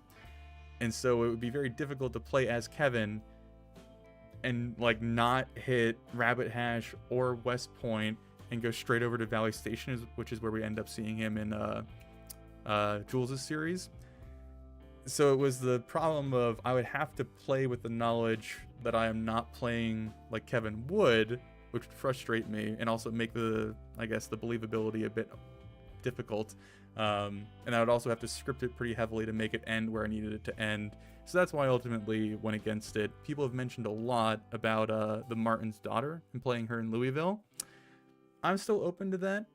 It would be difficult for a lot of the same reasons. She wouldn't be able to get to West Point during the time that Jamie was alive, because then obviously they would have run into one another. She wouldn't have been able to have interacted with that bridge between West Point and Louisville, because then again, that would have messed up how Jules and Kevin's thing would have played out. She would have had to basically stay in Louisville or die in Louisville, and knowing that was her only conclusion without breaking the lore of the earlier seasons doesn't really stir me to want to do it. Maybe we could go the route if she like escapes, but it would feel weird that if she does survive, she doesn't go to check on her parents at their house and she instead just leaves the county. So it again just comes down to the limitations of what has been written and not wanting to go back and retroact those things. So all right, what we got? YR.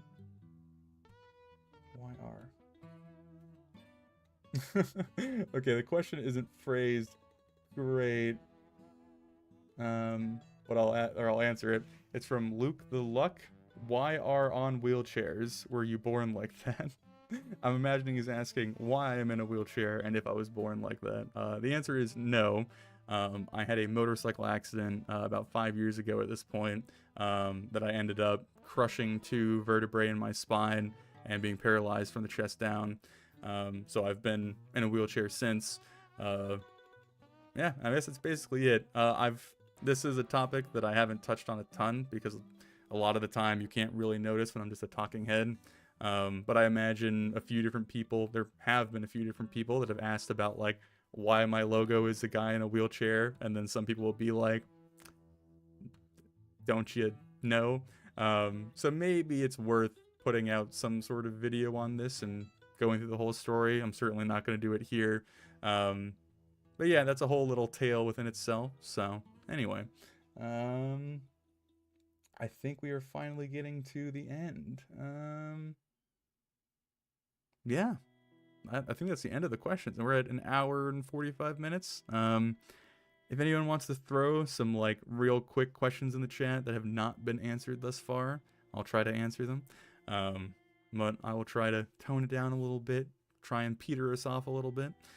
Maybe read the chat a bit more. Can you turn up your mic? I wish I would have saw that earlier. I could now, but then it would make the rest of the video not line up with it. So I will leave it where it is now so I don't ruin anyone's experience. So.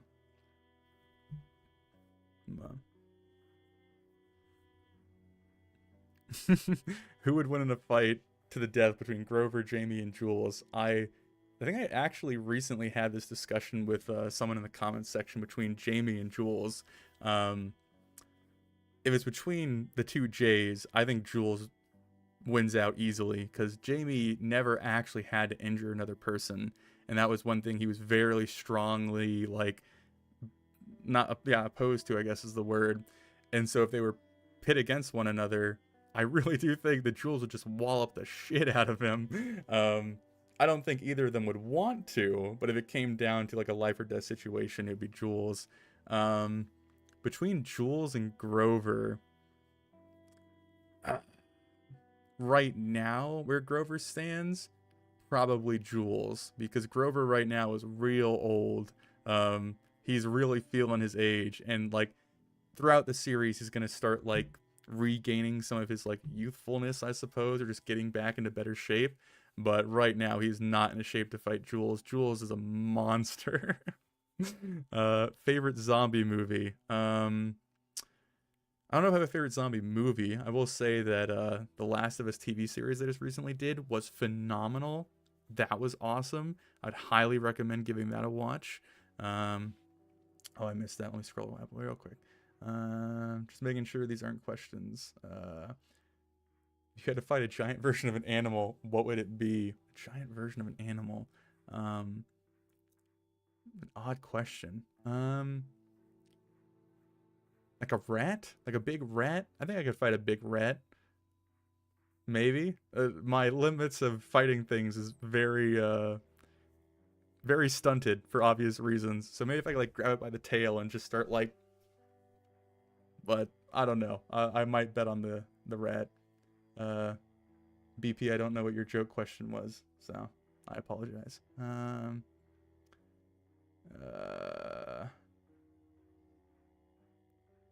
What other games do I play besides PZ? Nowadays, not a lot. I occasionally will play an hour or so of Rome 2 Total War because I like that. I also play a bit of Rocket League to help chill out from time to time. And then I've played Minecraft like once in the past week or so. But besides that, it's either keeping up with YouTube stuff, recording footage, or editing. So I don't play a lot of games at this point.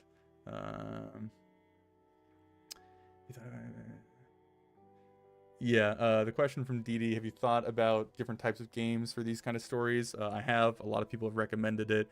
A fairly frequent list is RimWorld, and Kenshi has been recommended a lot of times as far as using this style in other games. Maybe, maybe not. We'll see. Again, wouldn't hold my breath on it. Sorry, I'm trying to keep up.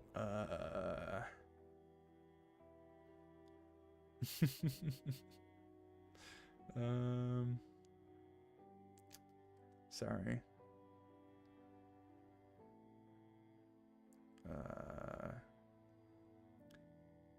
Consider any mods that add mobility devices as a roleplay factor.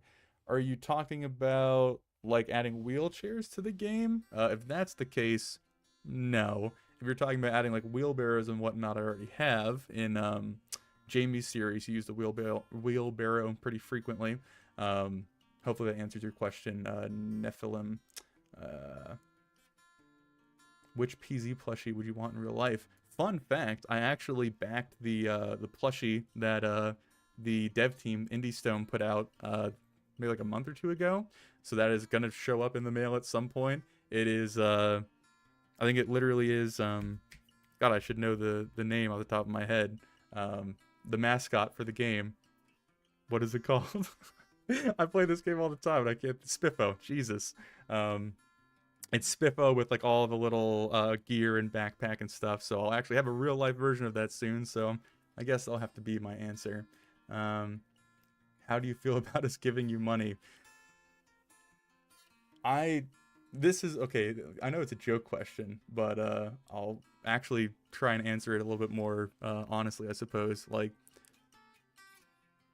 I don't feel good when you guys give me money. I have a very unhealthy relationship when it comes to money and whatnot. Like, when I have an abundance of money, I feel bad about it and feel like I have to like get rid of it because, again, I've done something wrong. And I know that a lot of people are in a much rougher situation than I am, or at least they're working a lot harder than I am. And so for them to give me their money for something that I'm already doing for fun and, you know, earning enough money through ad revenue to support, like, again, like, I really do enjoy the support, and I'm glad that you guys feel so engaged to do that, but it's not necessary, and it makes me feel weird. It makes me feel like I'm like rattling a little tin cup for the internet, which I'm not, and I know that's not your intention either, but it is honestly how I feel. I would much rather you guys, you know, spend money on stuff that you enjoy, and if the argument is that like my content is something you enjoy, my content is free, and I'm very happy for you to take advantage of that. But yeah, I know there's probably a few different back and forths about the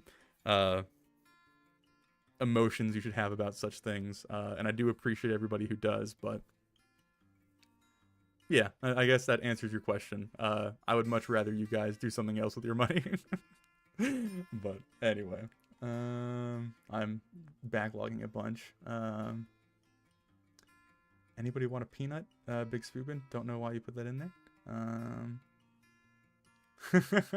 Oh, some guy, dude. I play competitive Rocket League to chill out. I think I'm like champ 2 right now, in duos that is, which is the only way to play Rocket League.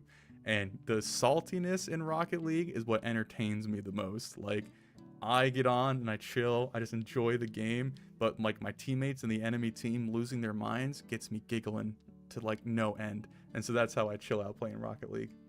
Oh God, did someone? G-Dog, I'm banning you. It's coming. Okay, I'm gonna. Where are we at? Wait, 5 more minutes until 2 hours. I'll end there. But okay. I Eat Dirt asks, have you thought about writing an actual book? You're very good at storytelling. I have started a number of books in my days. Whether or not I'll ever actually finish one is to be determined. I feel like I would much rather continue putting out stuff that people can immediately appreciate.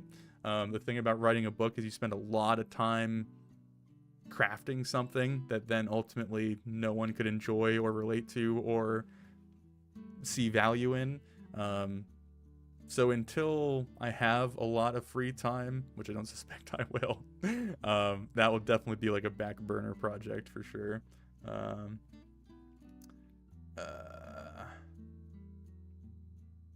Sorry, I'm catching things. We'll do 2 more questions. Do you have, or are there any plans for a community server? Good question, and I probably should shill myself if I'm a proper YouTuber. We do have a community Zomboid server. It is behind a paywall. You have to be a Two Wheels YouTube member to join it. I made a video explaining the reasoning why a fair while ago, but it's basically just to help make sure that we have the manpower to actually moderate it well.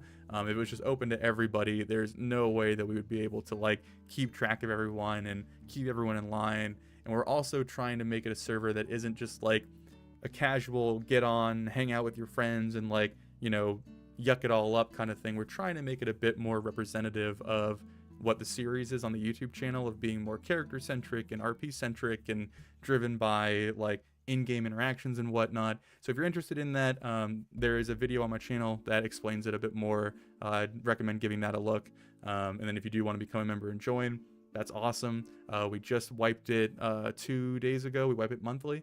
So this would be a good time to get into it, I suppose. But anyway, excuse me, last question. What's past that? Okay, yeah, the last one that I'll end on. When are we getting a new episode of Grover? So after this, I have to go play in a friend's D&D game for a little bit, and then Sundays is when I run my own D&D game, so my weekends are usually pretty spoken for. So probably Sunday night after my D&D game, I'll start editing the next episode. Usually takes me 2 or 3 days to get one out. So I would probably expect a video Tuesday or Wednesday of next week, but you can't hold me to it, just in case I fail miserably. But yeah, I'm going to try and get them out weekly at this point. I'm also trying to finish up a lot of other different obligations that I have kicking around, so that I can spend more time. Spend more time on the YouTube channel. So once those are wrapped up, I'll maybe start doing other videos besides just the series every week, because there's a lot of different topics I'd like to make videos on. Like the multiplayer video was really fun to work on, because it was a way of me expressing a lot of my own frustrations and interest in Zomboid in a much more like presentable manner. So those might start coming in the near future. But okay, I think I said that was the last one, but I'll answer one more because we have a little bit more time. Have you thought about expanding to other games like Rimworld or whatnot? Oh, okay, I have answered that question. Basically, long story short, yes. Do you have a more up-to-date mod list for the new season? I probably do need to update a few mods in there. I know it's not 100% accurate. I switched a bunch of mods between season 2 and 3. I probably should just make a new Steam collection for the new season, because the mods between season 2 and 3 are going to be so different, and if it shares the same link under the videos, then people might get confused. So I'll go ahead and make a new collection at some point for season 3 to make it more up to date. God, you horrible people. All right. But I think that will that will be it. And that will be the conclusion of this stream. I do want to take a moment once again for all of you that are here who suffered through the entirety of this, that I appreciate you all tremendously, more than you know. It is very strange to have something like this be so successful, especially after like having a bunch of different goes at it, and some of the comments and support and interactions and people that I have met along this, what seems like a very long journey, but a relatively brief journey at this point, it's just, it's very inspiring. The team that I work with behind the scenes, my moderators, are absolutely amazing people. I can't appreciate them enough. One of them is currently incredibly sick and is moderating my chat for me. So it just goes to show, like, I can't do it alone, and I'm glad I'm not doing it alone. And I'm looking forward to just continuing to improve and bring you guys more stuff to enjoy. Yeah, that's basically it. I really do, I appreciate the hell out of y'all. And for those of you who are here live, you're awesome. If anyone watches this after the fact and gets to this point, I appreciate you just as much. Oh, I think YouTube just forced ads. Oh, that's so funny. Right in the middle of my little wholesome outro. Oh, that's great. But, all right. Yeah, it's probably a good time to bring it to an end. I will catch you guys later. I'm glad you all tuned in, and I look forward to bringing you all a new episode in the near future and interacting with you all in the Discord and the comments section. So enjoy the rest of your weekend, everybody. Have a good one.